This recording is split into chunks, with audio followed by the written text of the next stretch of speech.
don't know how many times I have to say this. She's a child. Guess what, law enforcement? She's not allowed to run away. I don't care if she wants to. She's not allowed to do it.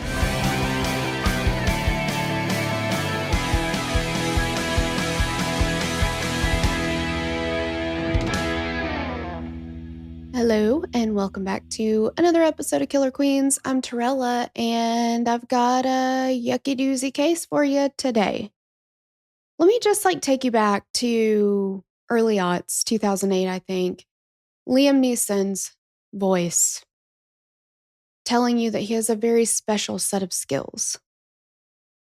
Taken. Cinematic masterpiece, right? Part of our very culture. Yet, that's where I thought I learned what human trafficking was. And boy, was I wrong. Boy, was I wrong. You were wrong too. And it's not your fault. And it's not my fault. It's Liam Neeson's fault. And we love him. He didn't mean to do it. But we have some undoing of that narrative to do. So let's do it together, guys. Okay?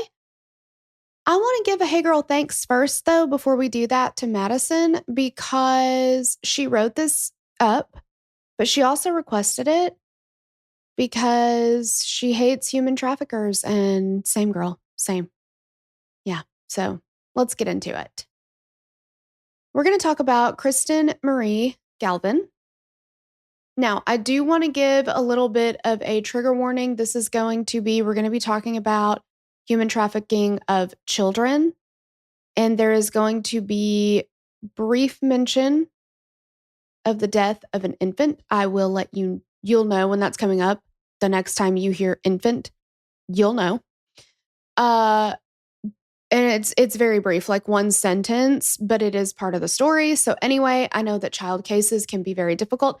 However, I would implore that if you can handle this, please do, because as parents, as anyone who has a child in your life that you care about, this is a problem that is so much closer to home than you think. It's not just when your child travels outside of the country, okay, as Liam Neeson would have you believe. And there are things that happen. There are signs that this could be happening that I think we all need to know. We need to know the things to look out for and how it actually happens. I feel the same way about just sexual abuse in general. 9 times out of 10, that's going to happen with somebody that your child knows, not a stranger on the street, abduction, same thing. So it's these are things that they're hard to listen to, but we do have to dismantle the myths around them so that we know what to look for. Also, if I look like I've already been through it today and I crawled out of a drain, it's because that's how basically I'm operating my life. Both of my kids are home with the flu. They're currently trying to take a nap. I'm going to try and get this episode out while they're not down here being loud. Okay, let's do it. And also trying to desperately get stuff recorded before the flu inevitably comes for me too. Okay. Kristen Marie Galvan was born on April 23rd, 2004. Sweet little baby. I was graduating high school then. To mother Robin Corey. And she grew up in Houston, Texas with her mom and 2 younger brothers. Robin said that she knew from a very early age that Kristen, who she called Kiki, I think their family called her Kiki, was very special. And she actually said that Kristen would hit all of her milestones early. And she even had her potty trained before the age of 1. Jelly. Okay. Growing up, Kristen was a Girl Scout. She loved to go camping. She did motocross. She would go on road trips and adventures with her mom and brother. She was part of her high school's National Honor Society, and she was a popular girl. She was super outgoing. She had this really bright personality. She was one of those people that you wanted to be around. People gravitated toward her. And, she was an honor roll student. She seemed to pretty much thrive at everything that she did. There wasn't really much that she would try and be like, oh, wow, It might not be for her. It might not be her favorite thing, but she was going to be good at it. She was also on the drill team and in JROTC at school. She wanted to follow in the footsteps of her grandfather and great-grandfather. Kristen seemed to have this endless energy. She was always on the go. She really loved to tell jokes. She liked to make people laugh. And her brother Kevin said that she's a huge prankster. And they asked him, whoever was interviewing him asked him, like, do you have a story or whatever? He was like, yeah, well, once she convinced me to eat a spoonful of what she said was ice cream. And I believed her. And I took a big old bite of that, like ate the whole spoonful, and it was mayonnaise. And he was like, she could not stop laughing about that. And he was like, that's the kind of stuff she would do literally all the time. Andrew's cousin, Kevin, who's a grown up now, but when I started dating Andrew was like 10, maybe. And Andrew had gone to like a family function or whatever. And he called me and he was like, dude, Kevin totally got me. Like, he totally got me. He was like, dude, Andrew, did you know that if you put your hand over butter, it will start to, you can feel the heat. Like there's like a chemical reaction between your hand and the butter. Like you just put it close enough and it'll start to like heat up and you can feel it. So Andrew's like got his hand over it and Kevin like smashes his hand into the butter and it's like smushes everywhere. And he was like, big time got me. He might have been like 9 or 10. It was so funny. Go Kevin. So I feel like Kristen would have liked that one. Maybe she already did that one to her brother Kevin. I don't know. When you look at a picture of Kristen, the first thing that grabs your attention is going to be her head full of gorgeous curls. Oh my gosh. So pretty, so pretty. And her personality matches it. She has this like bright smile that seems like it's always on her face. And those who knew Kristen prior to her disappearance describe her as a light. And one of the things that they said was, she has this laugh that is so easily recognizable. I think we all know a person like this where it's just like, you could pick their laugh out of anywhere. You could hear it. There is a girl that I went to grade school with that I'm picturing the way she laughs right now. She has such a unique laugh. And if I were to hear it anywhere, I would be like, I know exactly who that is. Like, Kristen has one of those just like unmistakable laughs. And her mom talking about it is just really heartbreaking because she's like, it's even more apparent how distinct and special her laugh is because I'm not hearing it right now. It's not around right now. It's so sad. Robin said that when Kristen got into her sophomore year of high school, things started to change a little bit. She started hanging out with a different group of friends, and Robin described them as the wrong crowd, not the kind of kids you'd want your kid to hang out with. And they were also, it sounded like kids that might have been out of character for her to hang out with. But she said that they were like full of all these empty promises. At this point, Kristen's 15 years old.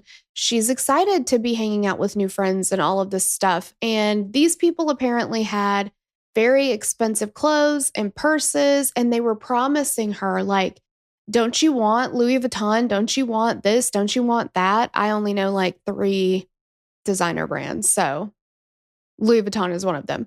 So don't you want, these expensive things? Stick with us. You'll get it. That for a 15-year-old who, Robin says, look, our family wasn't perfect. We had our problems.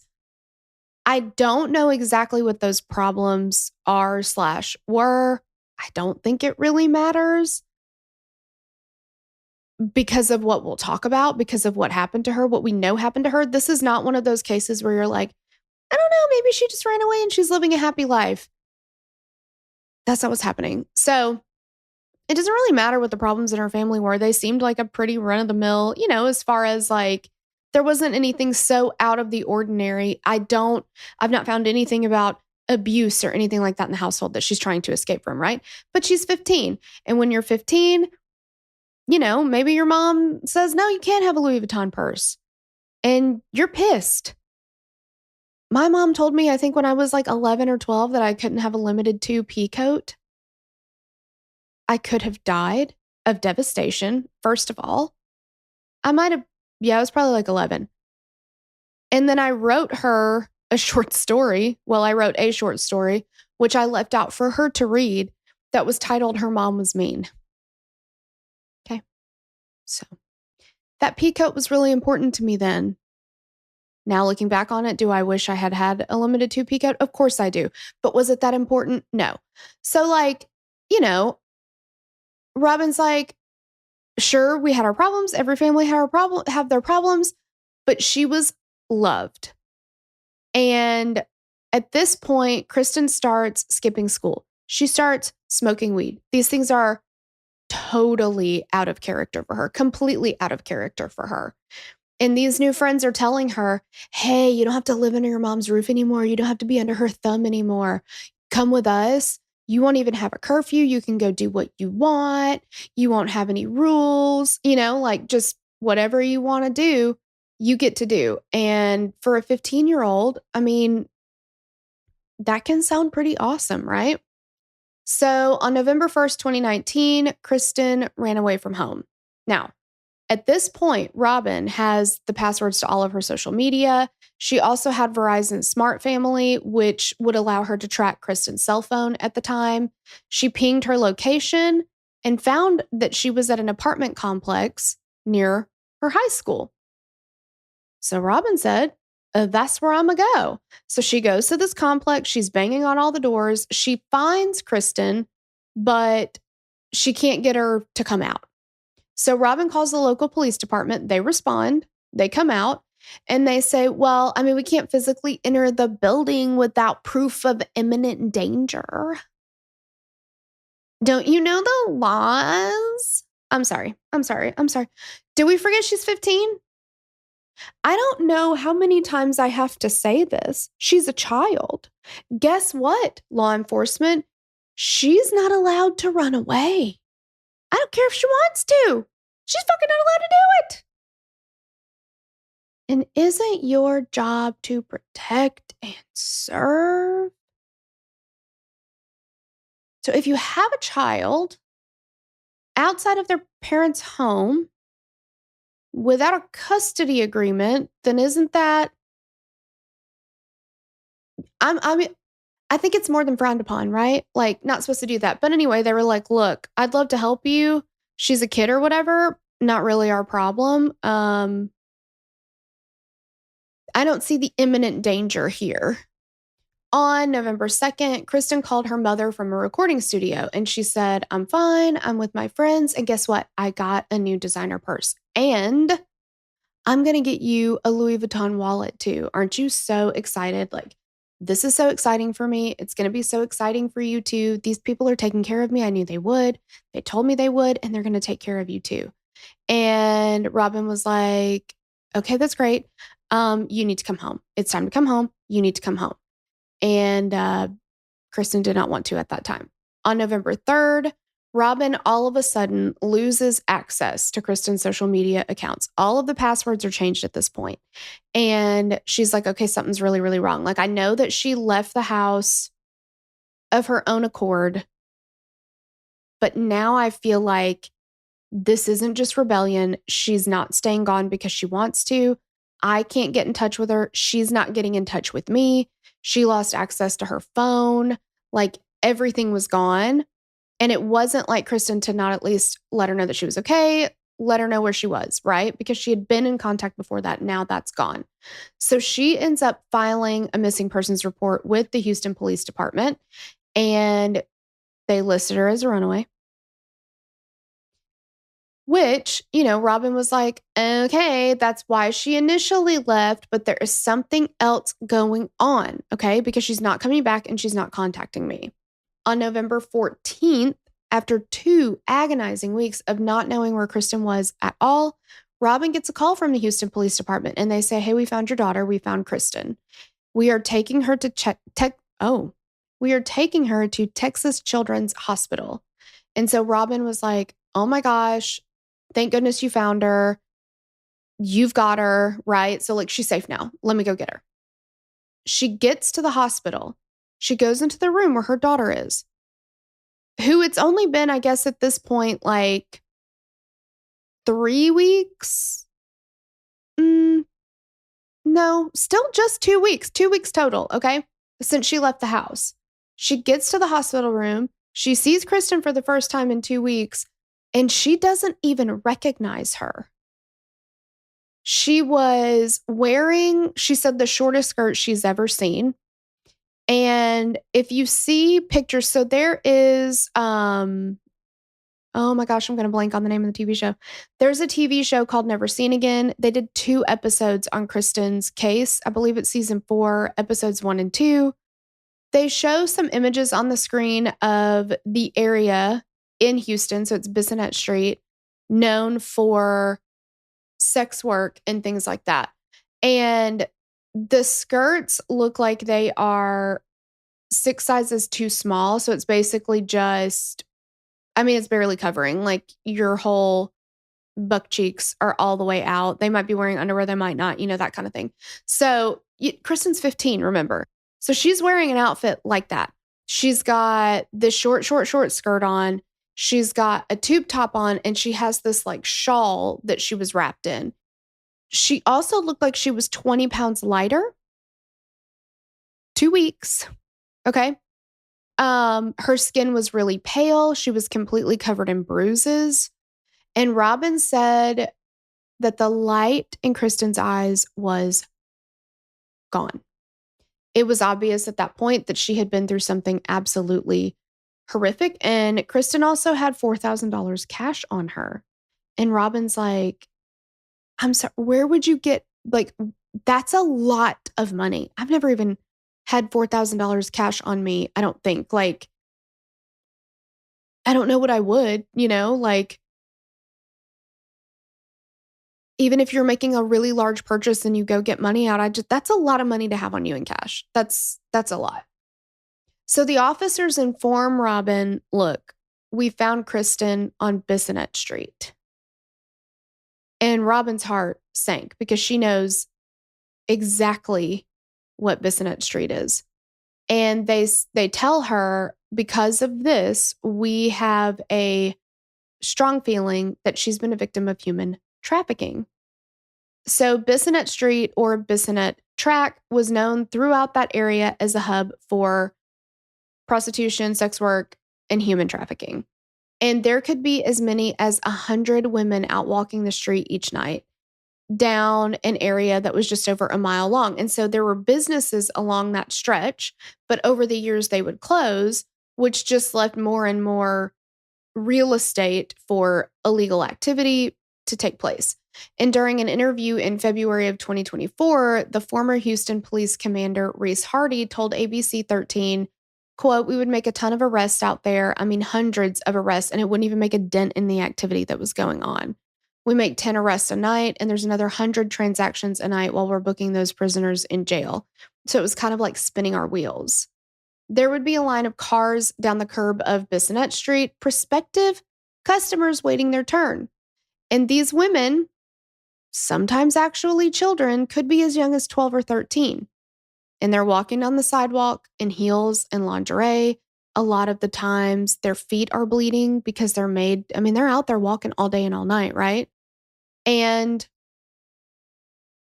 every woman out there, and child, of course, was a victim in some way. And for Robin, her daughter is included in that, right?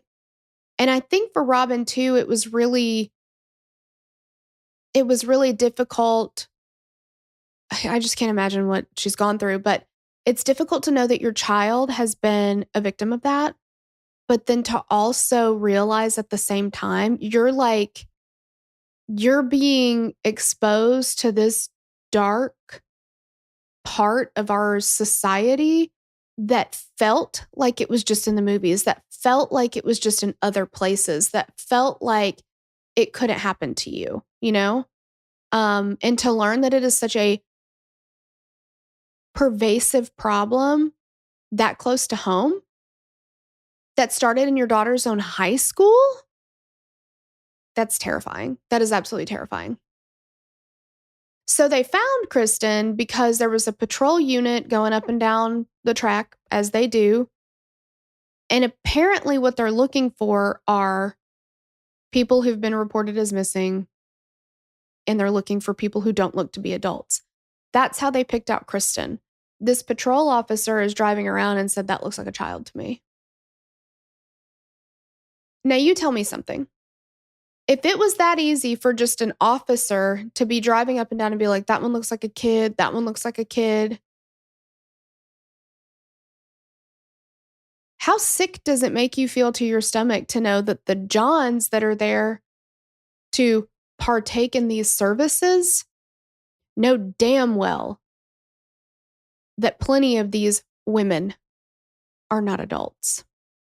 In fact, that's why they're there. That's why they're waiting in line. The line gets longer the younger they are.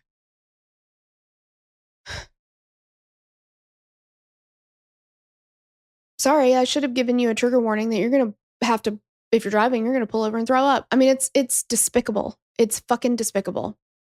So at this point, Robin has to decide, do we take Kristen back to our house in Houston where all of this started? Or do we send her to her grandmother's house, which is 30 minutes north of Houston, just to keep her safe? So they ended up sending her to stay with her grandparents. And Robin would visit Kristen every day if she could. She wanted to visit her as often as she could. They got her into therapy. They're trying to help her deal with this unimaginable trauma. She was having night terrors. She was wake up in the middle of the night just screaming and sweating and in a panic and all of these things. And they didn't know what to do for her. So they tried to get her away from the area that she'd been in and into therapy and just kind of give her time and space to heal. That's what she needed. So Robin also said, I couldn't believe that we were dealing with her having been a victim of human trafficking. That's just, you just don't know about it until you know about it, And like, she's just like, I just can't believe this happened. I can't believe she was recruited in her high school.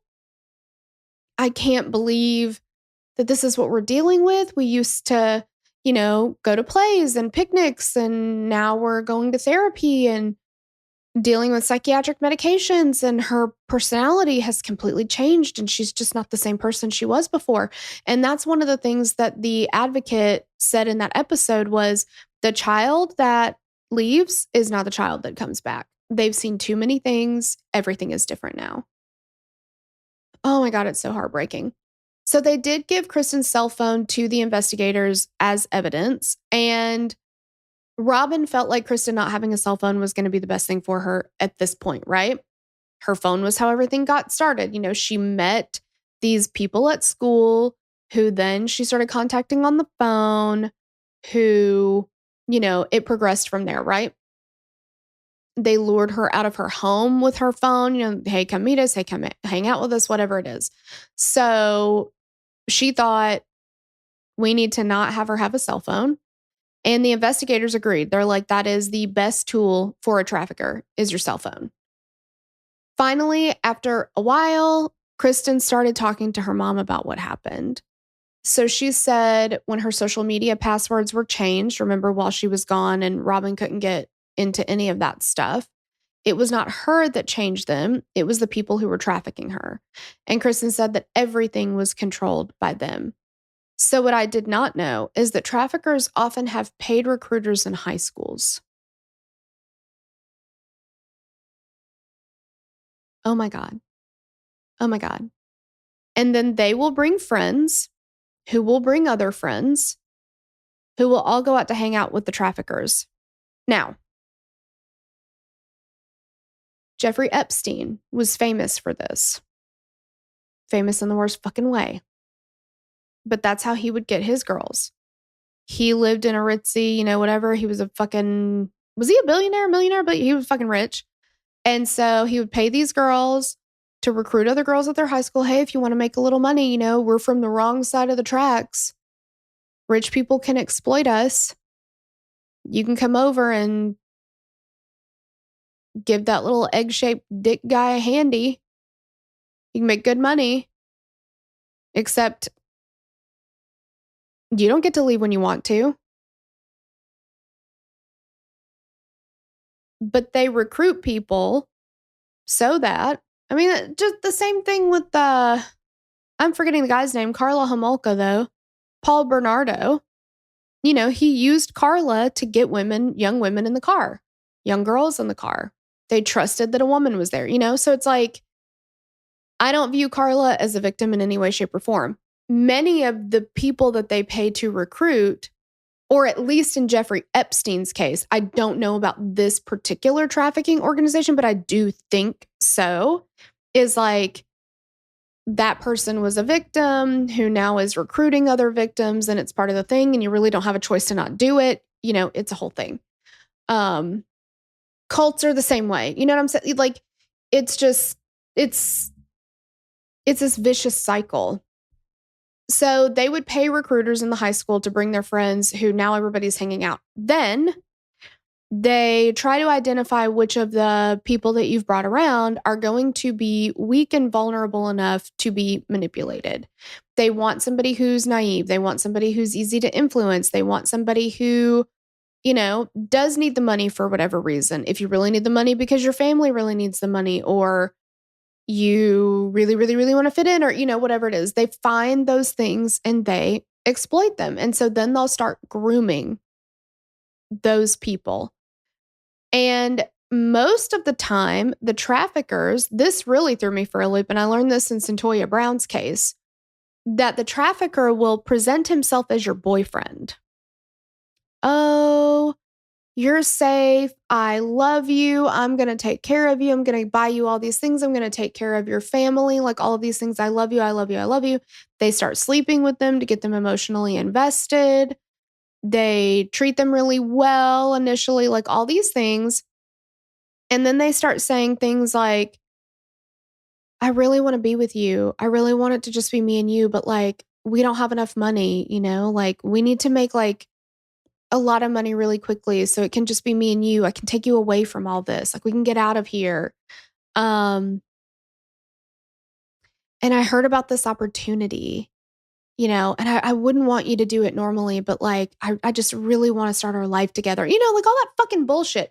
So now it's, I think it initially starts out, if in Centoya Brown's case, I believe she had said that her boyfriend, who she thought was her boyfriend, who was her trafficker, she was also 15, by the way,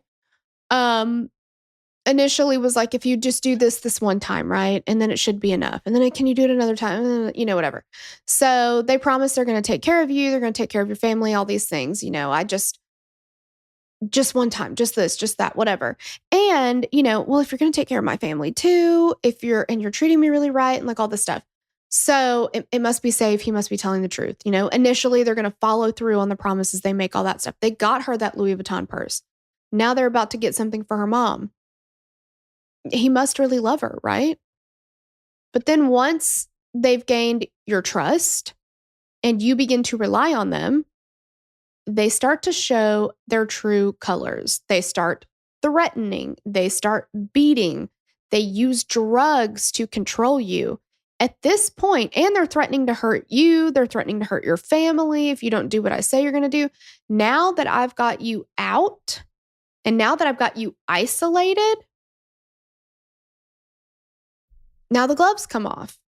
And now I'm going to do what I do. And you are going to be so fucking confused. And you're going to try to make excuses. And you're going to try to, but for months it was one way.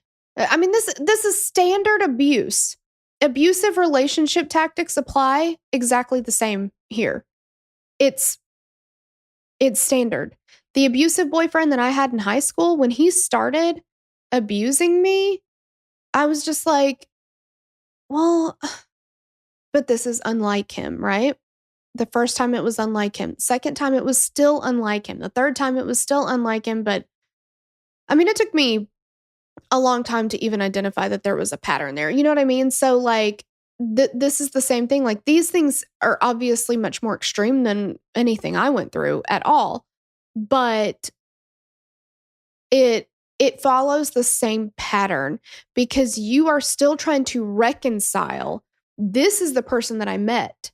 This is the person that I fell in love with. This is just something that happens when he's upset or when I have done something to make him upset. It is an absolute, complete, and total mindfuck to get you to be completely spun around and not really know what's going on. Kristen told her mom too that they had a photo of her, Robin. They had a photo of her brothers, and they would show it to her and they would say, "Do you want me to kill them? Do you want me to hurt them? You better fall in line or I'm going to kill them." Kristen was actually sold to multiple traffickers during this time. And grossly, because of her age, she was in high demand and she would pull in a lot of customers and she would pull in more money because she was 15. I want to scream and I want to scream and I want to vomit. Shortly after Kristen was found, more detectives got involved in the investigation. And though she did not want to, she was still terrified that the traffickers were going to hurt her or her family. Kristen gave a statement to detectives about what happened and who was involved. And because of this, several men were arrested. From what we understand, the main trafficker who victimized Kristen was 22-year-old Arian Jackson. Now, Arian would like to call himself a rapper. I'm not going to do that. I'm simply not going to do that. I hope Kendrick Lamar finds out about you, and I hope he fucking makes a song about you, Arian Jackson, and I hope you hear it every day for the rest of your life while you step on Legos, okay? Whew. All right, so Arian Jackson was, oh, I'm in love with you. He presented himself as her boyfriend, that he cared about her, all the things. She was not the first girl he did that to. She was not the last girl he's done that to. On November 27th, almost 2 weeks after Kristen returned home, he ended up being pulled over for a traffic stop and police found narcotics in his possession and he was arrested. He was charged with trafficking of persons, compelling prostitution, aggravated promotion of prostitution, and sexual assault of a child. Now, I know that prostitution is the legal term for what was happening, but I don't love it, especially when we're talking about a child. Compelling prostitution. How about soliciting rape? But, I'm not a lawyer. I didn't make up the terms. But according to the prosecutors, this was his MO. He would recruit young women and girls. He'd pretend to be their boyfriend, and then he would do exactly what he did to Kristen. He'd beat them down physically and mentally until they would do everything that he told them to. And he also used drugs, and many of these people use drugs. So when you look at, and I hope that none of you do, I think you guys are pretty good people, There are some people on the internet, not so much, but I hope that if you were to see somebody out in, especially in like cities and stuff like that, I hope that you would not look at them and be like, wow, and call them some derogatory name for having a drug habit as if that's the choice in life that they made. And you can come at me all day long and say that even a recreational drug user made that choice. I'm going to stand 10 toes down that no, the fuck they did not. How many of you tried some recreational drug in college or high school or whatever, and you did not fall into the trap of addiction?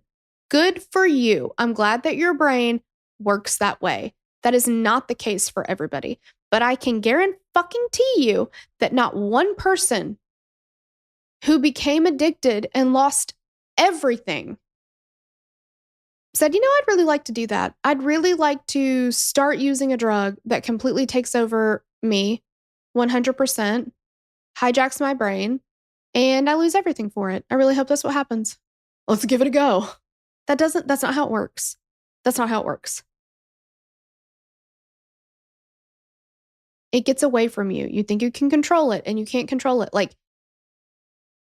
read some studies, look at how the human brain works, but I don't want to hear that shit. And if I see anything in any comments about some of these women on that you see are there, and there are some women who genuinely are involved in sex work because they want to be, and that's fine. If you genuinely want to be involved in that type of work and you are safe and doing things because that's your choice, then that's totally fine. But what I'm not going to stand for is, well, she's just a drug addict and so, she deserves it. No, we're not doing that. So anyway, also using drugs to control them, okay? And then once you're hooked on it, I mean, it's freaking, what are you going to do, Like, it's very, very difficult to get unhooked on those kind of drugs. So they charge him with all those things, and the prosecutors end up saying that Arian Jackson would keep up to 12 girls and women trapped in a house in Northeast Houston, and then he would force them to work on Bissonnet Street. And they were forced to earn at least $1,000 a day. They were constantly threatened. They would have food withheld from them, all of this. So at this point, Kristen is still at her grandparents' house. She's still healing. She's still recovering, all those things. But Robin noticed she was still wearing that shawl that she'd had on in the hospital. She would wear it most days, if not every day. And it had been given to her by one of her abusers. And for Robin, it was jarring to see her want to hold on to that. You'd think like, oh my gosh, what happened to me was horrible. I don't want any reminders of it. But apparently that's not uncommon to see victims of trafficking hold on to gifts like that. Even though they're not in that abusive environment anymore, they can still be under the spell of their abusers. And, Kristen was still a child. She's 15. And even though she'd gotten out of that environment and she was traumatized and she's going through therapy for this, she's still in love with him. Because remember, that's the key to the plan right there, is you have to get them to fall in love with you. How many of us have had relationships, even if they weren't abusive like this, where like, oh, I should really break up with him. Oh, this isn't, he doesn't treat me the way I need to be treated, all that kind of stuff. And you go back, and especially when there is manipulation like that and abuse like that. I mean, we know the statistic. It takes a person an average of 7 times to leave an abusive relationship. It is very, very difficult. They break you down completely, 100%. In late December of 2019, Robin and her parents decide, okay, we're going to give her cell phone back. She's back home at this point. She's safe. They wanted her to start to feel some sense of normalcy, to feel like a 15-year-old again. She'd been making so much progress at this point that they wanted to start slowly reintroducing her to the world. And, Robin said, I had all the protective apps on her phone. I had, everything there. She had to keep it on the charger at night. We watched her while she was on it. We, all the things. We had every reason to think that she would be okay. Within a day of getting her cell phone back on January 2nd, 2020, Kristen disappeared from her grandparents' home in Spring, Texas. Robin immediately called the police to report Kristen missing. However, she was missing from a different county this time. So Montgomery County police responded to take the port, and Robin had explained to them everything that had been going on. She's already been trafficked, okay? And she's missing again. So she says, we need to get an Amber Alert issued. And they said, well, sorry, she doesn't qualify for one. So Sorry. And Robin was really frustrated because she's like, she's not going to stay in this county. This isn't the county she's from. Like, this isn't where things are happening. You know, she's going to end back up in Houston. We need to get the word out everywhere. And this obviously made the investigation more complicated. You know, we always know that jurisdictional issues. Robin drives out to Bissonnet Street to look for Kristen. She's like, fuck it, I'm going to do it myself. And she's hoping to find her there and she's going to bring her home. But Robin's not there. I'm sorry, but Kristen's not there. And this was the first time that Robin had actually ever been to Bissonnet Street. And she said it was horrific. It was horrific to see. It was horrific to see what her daughter had been involved in, you know, to see how these women and girls were dressed, to see how they were treated, to see what, you know, in what bad shape they were in, to see the men lined up around the corner to purchase time with children and victims of abuse. Disgusting. And it's not abnormal for victims of trafficking to return to their abusers in these situations. The Dignity Freedom Network reported that 80% of victims return to their abusers in trafficking situations. And the U.S. Department of State says this is due to three factors: the intensity, the familiarity, and the routine provided by that relationship, regardless of how abusive and frightening it is, and what happened to you. And the fact that, remember, Kristen was going through, she was having all these night terrors and she was having to go through really intense therapy. Like, you still go back. It's not uncommon. Robin tried to reach out to several different agencies to try to find Kristen, but she says nobody would help. Nobody would get back to me. And at that point, Kristen seemed like to have disappeared into thin air. It was unlikely at that point that her traffickers would bring her back to Bissonnet because she'd already been found there once. And so if that's a hot place, you know, that the police are actively looking for her there, people are looking for her there in Bissonnet Street, they're going to go somewhere else. So she probably, well, not probably, she wasn't going to be at Bissonnet. You're not going to find her there. And she may not even be in the state. She's likely not even going to be in the state anymore. It makes me sick. It's absolutely terrifying. So it was determined that Kristen's phone was actually active until January the 9th, and that's a week after she went missing to the day. The last phone call was reportedly between her and a John around 3:30 a.m. on the 9th from the area of Bissonnet. So it seems like they at least brought her, I don't know, was the house that they kept them in on Bissonnet? I'm not really sure. But everybody says they didn't think they would bring her back to Bissonnet because of, you know, that's where everybody's going to look for her, right? Robin also reported in some interviews that around that time, Kristen had sent a text to one of her friends saying that she was in deep, she thought she was in trouble, that kind of thing. On February 8th, 2021, Robin gets a call from the Houston District Attorney. There was a program that ran missing persons' faces through facial recognition software on the internet, specifically looking for them in ads or websites that were linked to traffickers. I am still very confused as to why we can't figure out who's running these websites and shut them down. I don't understand that, but so they'd gotten a hit on Kristen's picture and thought that it could be her, but they needed Robin to confirm this. So the DA emailed Robin the two photos, and the girl's face was partially obstructed, but Robin felt like 99.9% sure this is her daughter. The DNA would not tell Robin which website the photos were from, but they did tell her that they were from an ad in Atlanta, Georgia. Through some online sleuthing, Robin was able to find the original source of the photos, some of which were full-body photos. And she knew for certain it was Kristen in the photos. So she immediately made her way to Atlanta to try and find Kristen. She was able to speak to some of the other girls and women that were on the same site, but everybody said they didn't recognize Kristen, and Robin couldn't really get any more information from there. In April of 2021, the FBI joins the search after they uncover evidence that Arian Jackson had been trafficking girls across state lines, making his crimes part of a federal jurisdiction.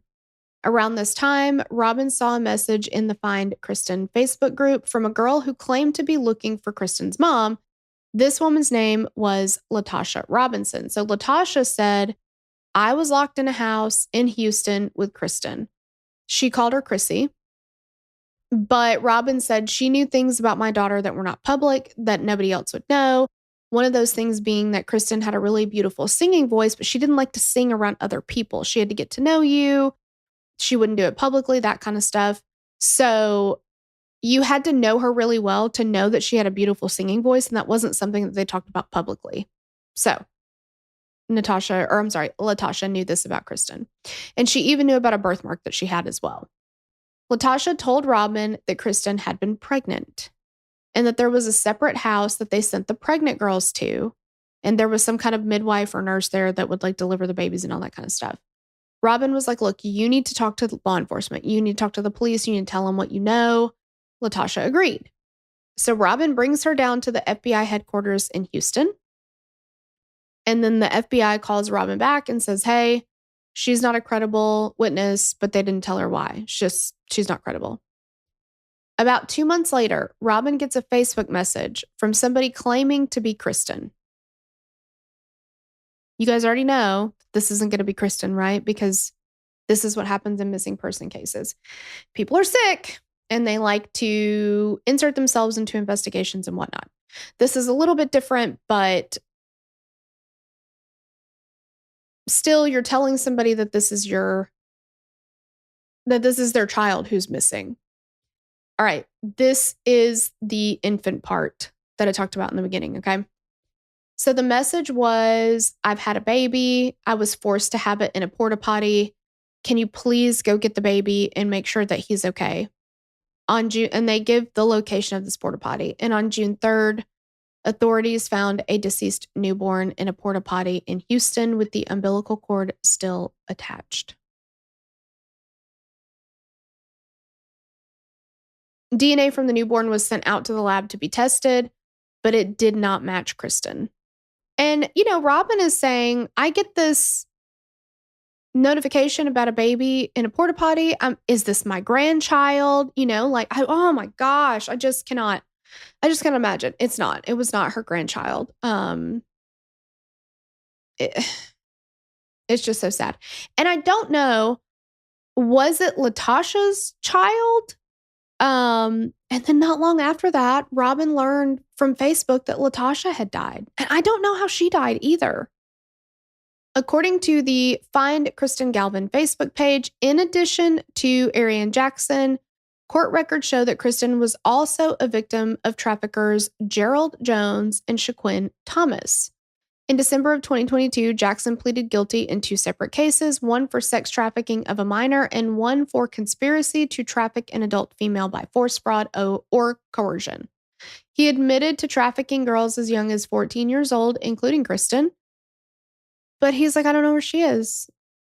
Gosh, I would help you, but I just don't know. I don't know where she is. In February of 2023, at Ariane Jackson's sentencing, Robin said that he stared right at her in the courtroom and laughed. But then once the judge entered the courtroom, he was all, I never had a chance. I've had this terrible childhood. I never could have done anything different. I never wanted my life to be this way. I never wanted to do these horrible things to people. Give me a chance. Let me turn it all around. The judge said she was conflicted about what sentence to give him, especially based on what he went through in his childhood. And the prosecutor argued that there was clear evidence that even while in jail, that Ariane Jackson was still trafficking girls with the help of other people on the outside. In June of 2023, Jackson's girlfriend and co-defendant, Samaria Kearney, pleaded guilty to similar charges. Jackson had been directing her through recorded jailhouse phone calls to control victims for him and force them to participate in sex work. His little crybaby episode worked on this judge because she gave him a reduced sentence. Now, he did get 27 years, but he should have gotten a hell of a lot more than that. That was a lower end of the sentence. Additionally, his mother, Tashika Bush, was charged and sentenced to 1 year in prison for assisting her son in the trafficking of girls and women. We gotta do better. If your evidence holds up in court, y'all, let's lock them up. A year? A year? Mm-mm. Kristen got a life sentence. We still don't know where she is. But even if she had not gone missing again after the first time, that's a life sentence. She would have to heal and recover from that for life. This bitch got a year. That's not enough. That is absolutely not enough. Kristen Galvan is still missing. She would be 20 years old now. When Kristen went missing in January of 2020, she was 5'6", 135 pounds, with blonde curly hair and hazel eyes. She has a small heart tattoo on her ankle. If you have any information about the disappearance of Kristen Galvan, please contact Montgomery County Sheriff's Office at area code 936-760-5800. If you or someone you know is a possible victim of trafficking, call your local authorities or the National Human Trafficking Hotline immediately at 1-888-373-7888. I did also want to read just a little bit of the narrative arc of human trafficking from the polarisproject.org. And just because there are patterns that are followed, there's a formula. And I think it is really, I think it's worthwhile to identify those. All right, so in the beginning, recruitment. Human trafficking victims are rarely picked at random. They are targeted for vulnerabilities that make them susceptible to the enticement the trafficker has to offer. This depends on the type of victim and the type of trafficking. Then they are groomed. They are manipulated slowly and expertly until something they would never do they would never ordinarily do or accept becomes something that feels normal and even necessary. And that is why judges cannot feel sorry for these people. There's overwhelming evidence, not only that he's done it in the past, but that he continues to do it sitting there in the jail. We've got recorded phone calls. He's having his girlfriend still do his dirty work while he's behind bars. You cannot fall victim as a judge to his manipulation and his tears. That's what he does for a fucking job. Then you have the trafficking, coercion, and control. This may include violence, but a lot of times they won't even use violence. Instead, labor trafficking victims are controlled through threats, like the threat of deportation or economic abuse, such as wage theft and debt bondage. In sex trafficking situation, coercion and control is often a toxic cocktail of violence, confused loyalty, economic or physical need, love, manipulation, and abuse. Exit and healing. While there are organizations that claim to rescue human trafficking victims, the reality is that the adult survivors rescue themselves. That process generally takes place over time as the person in the situation begins to recognize that they want to change the way they're living or that they are in an abusive job or relationship. Sometimes they seek help and services, and sometimes they make their own way toward freedom. If you've done any research at all on human trafficking, chances are you have run into one of two ubiquitous taglines or tropes. Quote, human trafficking, it can happen to anyone. Human trafficking is happening right here in our own backyards. These phrases were coined at a time when the concept of human trafficking happening in the United States, as opposed to in faraway countries, was new and surprising. And technically, it is true that anyone can be a victim of human trafficking, but these phrases are often a little misleading because in reality, certain individuals and communities are far more vulnerable. Data shows that the vast majority of trafficking victims identified in the United States are people who have historically faced discrimination and its political, social, and economic consequences. So this is people of color, indigenous communities, immigrants, and people who identify as LGBTQ+ are disproportionately victimized. People living in poverty or foster care or who are struggling with addiction, trauma, abuse, or unstable housing are all also at higher risk for trafficking. They also say the other problem with the ubiquitous phrase, "it's happening right there in your backyard," is that it makes it sound like the way to protect yourself and your family is through vigilant policing of strangers, and that's not what it is. So they say, it may seem counterintuitive, but the word trafficking in awareness materials may actually turn people off who are actually in trafficking situations because most of the time they don't even see themselves as trafficking victims. I remember hearing this from Monica Lewinsky. She, for the longest time, was like, I was not a victim of a sexual predator. What are you talking about? And it took her many, many years to realize that. I didn't think I was in an abusive relationship when I was. There are so many things that if you don't identify with that, you think, oh, that's not for me. And I move on, right? Doesn't apply to me. I move on. We've talked about that in the hot car case that we covered a long time ago. That's a rough one. Very, very sad. But the reality is that any parent can unintentionally leave their child in a car if their routine is out of order, especially if they're not sleeping well, if they're, there are all of these little things that can lead to that. It happens to good parents too. But what has happened with that over the years is, especially now that they're penalizing it with murder charges, is when you hear something like that and you think, oh, well, that guy murdered his child. Doesn't apply to me. I don't need to take any steps to make sure that I don't leave my baby in the back seat unattended. I would never forget my child. I'm a good parent. I would never forget my child. I love my child. And unfortunately, that is not how it works. So as soon as you associate it with something that you don't identify with, I'm not a child murderer, so I don't need to hear the tips to make sure that I don't do that. You have to do it in a way that people can identify with. So their suggestion is you might ask somebody, is your boss threatening you? Help is available. Do you feel pressured to have sex for money or for someplace to live? You have options, like especially if you're going to try to spread awareness or anything like that. I'll also link this website, Polaris Project, because they have a lot of research. They have a lot of resources that you can share and things like that. But I just wanted to talk a little bit more about that too, because I do feel like it's really important. And I think that the movie Taken definitely confused a lot of us about what human trafficking was.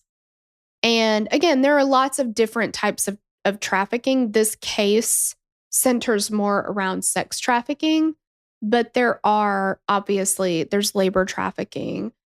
This happens in families.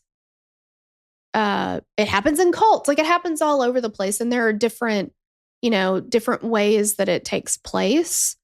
But the scary thing is it starts with people that you know.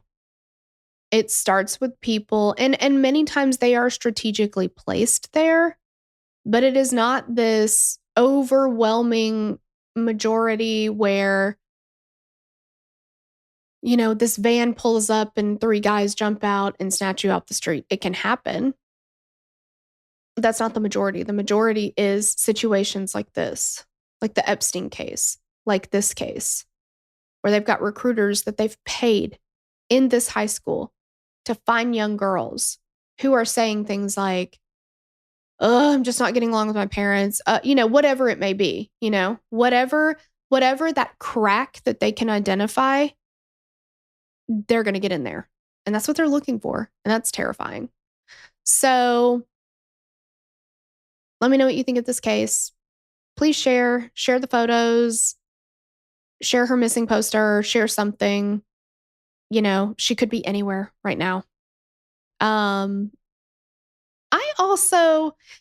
police talked to this John that supposedly she had contact with on January the 9th, which is the last day that her phone was active. And why that man has not been arrested, I'm not really sure, because as far as I can tell, he talked to officers. I think he changed his story multiple times, but I think in the end, he admitted to being around her, possibly even, quote, utilizing her services, and then like, I don't know, she was fine when I saw her.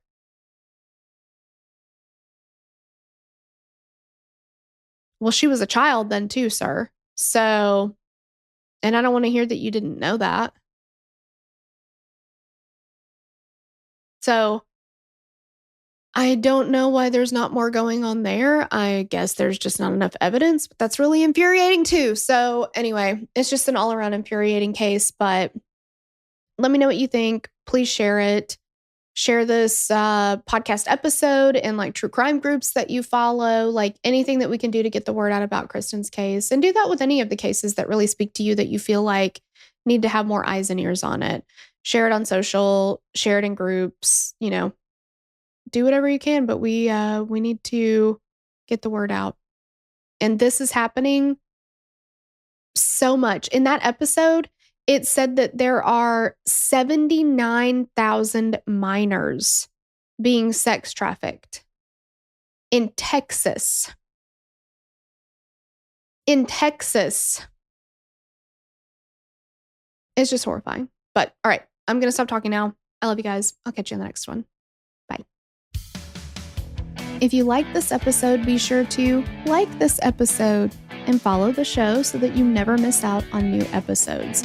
Get in on the conversation on Facebook and Instagram. You can find us at Killer Queens Pod, or you can join our Facebook discussion group at Killer Queens Podcast, where we discuss cases covered on the show and all things 90s. If you want to submit a case to be covered on the show, visit killerqueenspodcast.com/case submission and just complete the form. And if we cover the case, we'll give you a shout out on the show. Lilas.